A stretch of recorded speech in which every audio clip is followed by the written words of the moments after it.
Salut la brigade, salut les entrepreneurs. Après avoir fait une première vidéo sur les aides de manière générale que les entrepreneurs pouvaient avoir dû à la crise sanitaire du coronavirus, n'hésitez pas à aller la voir, vous avez la notification qui s'affiche juste en haut ou le lien dans la description. Je fais cette vidéo dédiée aux aides pour les micro-entrepreneurs. Donc si vous en êtes un, vous aurez le détail de toutes les aides que vous pourrez potentiellement avoir. Je fais cette vidéo au 29 mars, donc je vous donne toutes les infos que j'ai actuellement. Normalement, on a maintenant la plupart des infos, mais n'hésitez pas quand même à aller vous renseigner davantage si besoin. La première aide et la plus importante, c'est le fonds de solidarité de 1500 euros. Donc c'est une aide qui est défiscalisée pour les petites entreprises, micro-entrepreneurs indépendants et professions libérales dont l'activité est fortement impactée par la crise sanitaire due au coronavirus. Elle comprend deux choses, deux parties. Donc à partir du 1er avril, vous aurez l'aide de l'État d'un montant maximal de 1500 euros pour ceux qui ont subi une forte baisse de leur CA en mars 2020. Et à partir du 15 avril, une seconde aide au cas par cas des régions d'un montant maximum de 2000 euros pour les petites entreprises, donc celles qui ont un salarié minimum, qui risquent la faillite. Pour bénéficier de cette aide, il faut être une entreprise réalisant moins de 1 million d'euros de chiffre d'affaires annuel et dont le bénéfice annuel imposable est inférieur à 60 000 euros. Il faut être une activité qui a été stoppée à cause d'une fermeture administrative entre le 1er et le 31 mars 2020, où il faut que votre CA il ait chuté de 70% au minimum en mars 2020 par rapport à mars 2019. Alors pour faire le calcul de la différence du CA, donc les fameux 70%, parce qu'évidemment, il y en a qui n'avaient peut-être pas leur entreprise qui a été créée en mars 2019. Donc si elle était existante en mars 2019, la référence pour le calcul de la perte de CA, c'est mars 2019, là il n'y a pas de souci. Par contre, si vous avez créé après mars 2019, il faut prendre le CA moyen entre la création et le 1er mars 2020. Donc il faut faire le CA moyen de tous les mois et puis après faire la différence avec le chiffre de mars 2020. Et si vous étiez en mars 2020 en congé maladie, en maternité ou arrêt accident, dans ce cas-là, vous prenez le CA mensuel moyen entre le 1er avril 2019 et le 1er mars 2020 pour faire le calcul. Vous ne pouvez pas accéder à cette aide si vous avez un contrat de travail à temps complet. Alors attention, s'il s'agit de votre activité secondaire, donc vous êtes salarié à côté et que votre chiffre d'affaires pour cette activité, donc en auto-entreprise, micro-entreprise, est supérieur à votre salaire à temps partiel, dans ce cas-là, vous pouvez y accéder. Si vous avez une pension de vieillesse, si vous avez touché des indemnités journalières, donc pour un arrêt de travail, maladie, maternité, paternité, d'un montant supérieur à 8 000 euros entre le 1er et le 31 mars 2020, si c'est inférieur, c'est bon, vous pourrez y accéder. Si vous avez touché des indemnités journalières pour garde d'enfants supérieures à 2 semaines, si vous êtes en déclaration mensuelle de chiffre d'affaires et que vous avez créé votre micro-entreprise après le 1er février 2020, vous ne pourrez pas y accéder. Et si vous êtes en déclaration trimestrielle de chiffre d'affaires et que vous avez créé votre micro-entreprise après le 1er octobre 2019, vous ne pourrez pas non plus y accéder. Pour information, il n'est pas possible de déposer le dossier avant début avril. Cela se fera sur la partie professionnelle du site des impôts, donc impôts.gouv.fr, partie professionnelle. Alors on ne sait pas s'il faut forcément créer un compte pro, mais dans le doute, vous pouvez en créer un. Si vous pouvez bénéficier d'aucune aide, n'hésitez pas à monter un dossier auprès de l'action sociale du CPSTI ou de la CIPAV. Alors je vais parler de cette aide juste après, vous aurez plus d'informations. Encore une fois, cette aide, elle est défiscalisée, donc vous n'avez pas besoin de la déclarer aux impôts. Et peut-être que cette aide, elle sera renouvelée au mois d'avril selon l'évolution de la situation. Donc ça, on va le savoir courant avril, tout simplement. Donc fin avril, on saura si ils vont la renouveler ou non. Pour déposer le dossier, donc c'est à partir de début avril, comme je vous l'ai dit juste avant, et ça sera jusqu'au 31 mai sur la partie pro des impôts, donc avec le formulaire fourni. Vous devrez donner votre sirène, siret, plus une estimation du montant de la perte du CA, donc en ayant fait votre calcul comme on a vu avec le tableau juste avant, plus une déclaration sur l'honneur attestant que votre entreprise, elle remplit bien les conditions prévues et l'exactitude des informations déclarées, et les coordonnées bancaires de l'entreprise.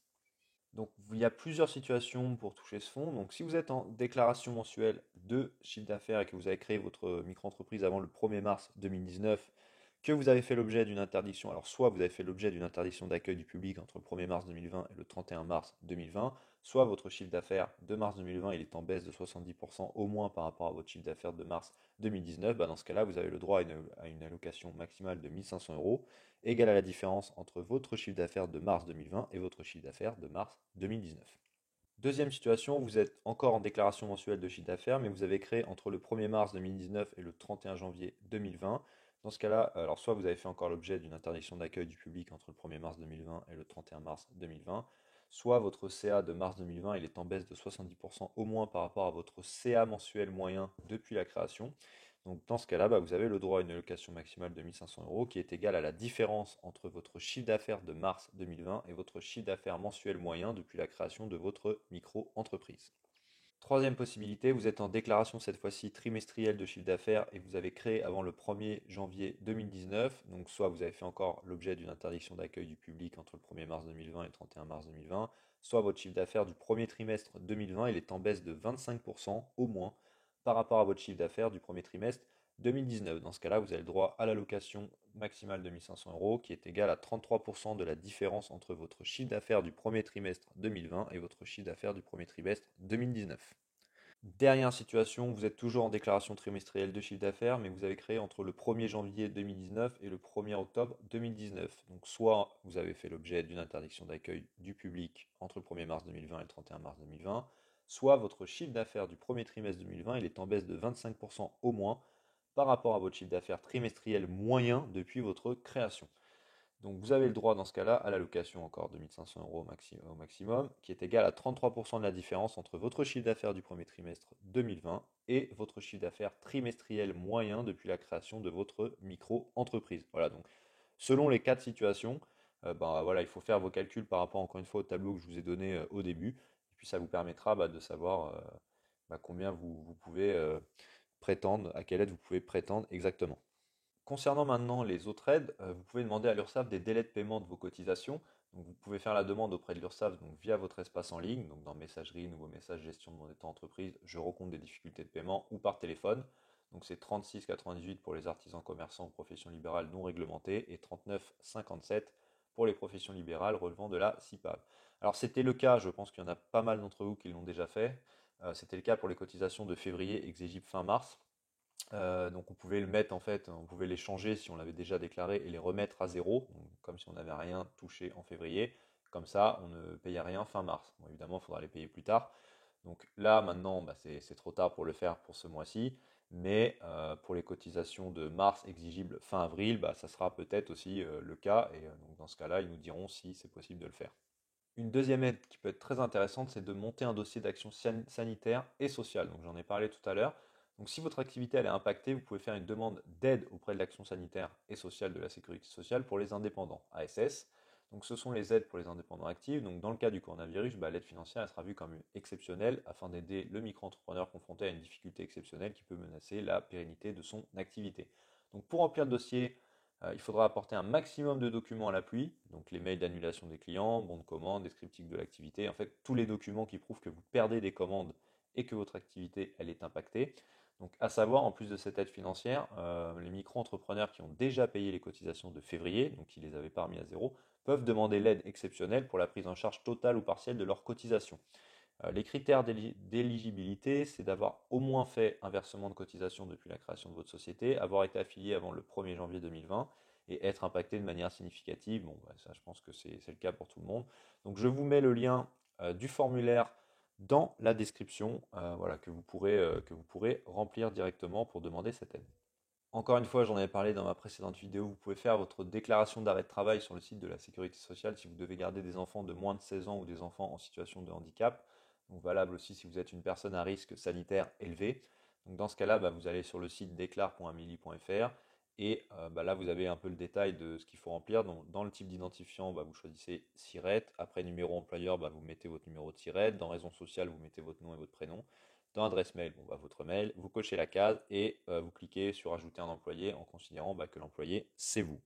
Vous pouvez aussi bénéficier de l'allongement des indemnités chômage, donc c'est l'allongement exceptionnel de l'indemnisation des demandeurs d'emploi en fin de droit jusqu'à la fin du confinement. Donc vous êtes exigible si vous êtes demandeur d'emploi, que vous avez votre micro-entreprise à côté, et que vous êtes en fin d'indemnisation, enfin que votre fin d'indemnisation elle était courant mars 2020. Et si vous êtes aussi demandeur d'emploi et que vous avez travaillé de nouveau durant la période d'indemnisation, et si vous percevez l'ASS, donc l'allocation de solidarité spécifique, initialement jusqu'en mars. N'hésitez pas également à aller voir les médiateurs des entreprises. Donc c'est un appui au traitement d'un conflit si vous avez un conflit avec des clients ou des fournisseurs. Donc c'est valable évidemment pour les micro-entrepreneurs aussi, pas que pour les entreprises classiques entre guillemets. Donc vous avez, je vous mets le lien dans la description pour en avoir un peu plus d'infos sur cette aide-là. Vous pouvez également moduler votre taux de prélèvement à la source. Alors si vous n'avez pas opté pour le prélèvement à la source, évidemment, parce que sinon vous ne pourrez pas, donc vous pouvez moduler ce taux ou les acomptes ainsi que reporter le paiement de vos acomptes d'un mois sur l'autre jusqu'à 3 fois. Donc les changements de taux ils doivent se faire avant le 22 du mois pour une prise en compte le mois suivant. Dans les cas les plus difficiles, il est même possible de supprimer temporairement la compte à condition de faire des versements spontanés pour éviter d'avoir tout à payer au moment de la régularisation. Vous pouvez suspendre votre paiement de CFE, donc de cotisation foncière des entreprises ou taxes foncières. Donc pour ceux qui sont mensualisés, vous pouvez le faire sur le site des impôts, donc suspendre ces prélèvements et le montant restant il sera prélevé au solde sans pénalité. Et vous pouvez aller voir ma première vidéo, encore une fois il y a le lien dans la description où je vous remets la petite notification en haut. Donc pour tout ce qui est aide à votre banque, report de loyer, de bails commerciaux, factures d'eau, gaz, électricité. N'hésitez pas à aller la voir, ça peut vous servir. Je vous mets des sources dans la description. Donc j'espère que tout ça, ça vous a aidé à trouver des solutions pour votre entreprise, enfin que ça va vous aider, et quelle que soit sa taille en fait et ses difficultés. Si vous avez des questions, si vous voulez échanger avec moi, n'hésitez pas à laisser un commentaire. Et puis soyez forts dans cette période le plus possible, hein. Je sais que c'est pas forcément simple. Et je vous dis à bientôt pour une prochaine vidéo.